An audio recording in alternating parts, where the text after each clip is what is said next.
Hello friend, good morning. सभी को जोहार मेरे तरफ से।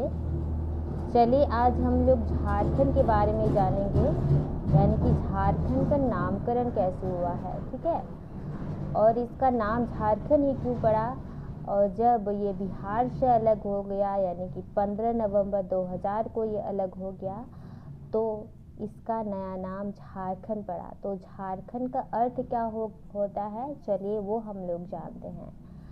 अगर कोई इस चैनल में नए आए हैं तो प्लीज़ सब्सक्राइब कीजिएगा चैनल को और बेल आइकन को प्रेस कर दीजिएगा। चलिए तब बढ़ते हैं। झारखंड शब्द की उत्पत्ति यानी कि दो शब्दों के मिलने से हुई है। ठीक है, यानी कि दो शब्द से मिलकर बना है। पहला तो है झार।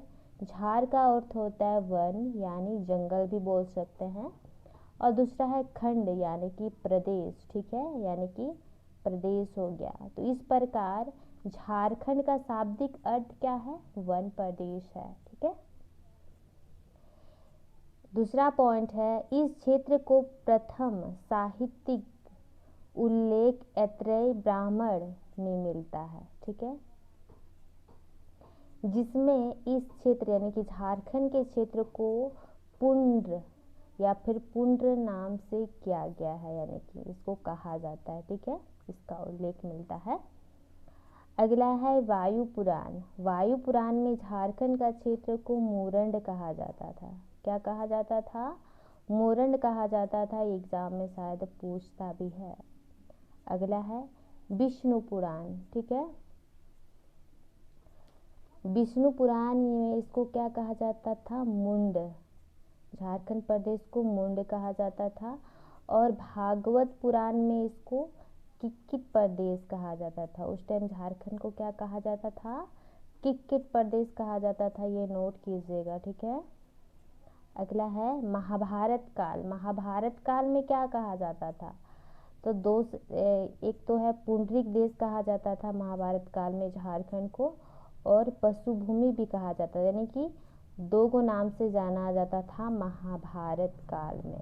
पहला क्या है, पुंडरिक देश, और दूसरा पशु भूमि भी कहा जाता है। ठीक है, और समुद्रगुप्त के शासन काल में झारखंड को मोरंड देश कहा जाता था। क्या कहा जाता था, मोरंड देश कहा जाता था।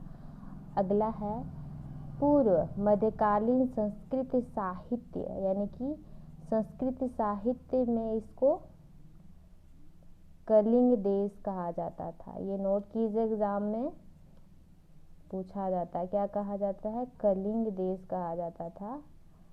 और अगला पॉइंट है, ये भी पूछ सकता है, 13वीं सदी यानी कि ईस्वी के एक तारपत्र में झारखंड का उल्लेख मिलता है।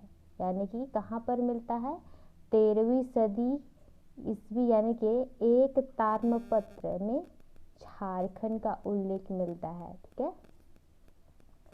अगला है भक्तिकालीन कवि, यानी कि किन किन कवियों में, कवियों के जो होता है ना दोहे सब,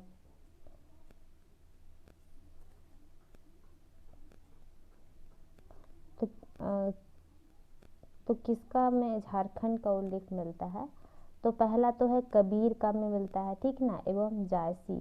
ठीक है, कबीर एवं जायसी के जो होता है ना, उसकी रचनाओं में झारखंड का उल्लेख मिलता है। ठीक है, और अगला पॉइंट है, मौर्य काल में झारखंड को कुक्कुट या फिर कुक्कुट देश कहा जाता था। क्या कहा जाता था, कुक्कुट या फिर कुक्कुट देश कहा जाता था मौर्य काल में। ठीक है, और ऐसा भी आ सकता है, कौटिल्य के अर्थशास्त्र में भी इसको कुक्कुट या फिर कुक्कुट देश ही कहा जाता है। अगला पॉइंट है चीनी यात्री फाहियान।